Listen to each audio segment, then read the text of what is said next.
আজি কি দিবস? বিশ্ব পৰিৱেশ দিৱসত কি কৰা হয়? গছৰ পুলি ৰোৱা হয়। এতিয়া বাইদেউ কি কৰি আছে? তোমালোক সকলোৱে ঘৰত ৰুইছা নে গছ পুলি? আজি আমি বিশ্ব পৰিৱেশ দিৱস উপলক্ষে সকলোৱে সংকল্প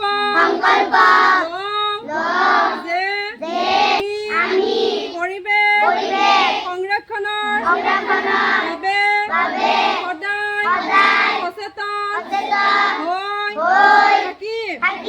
গছ-গছনি কাটি ধ্বংস নকৰোঁ, অধিক গছ ৰোপণ কৰিম।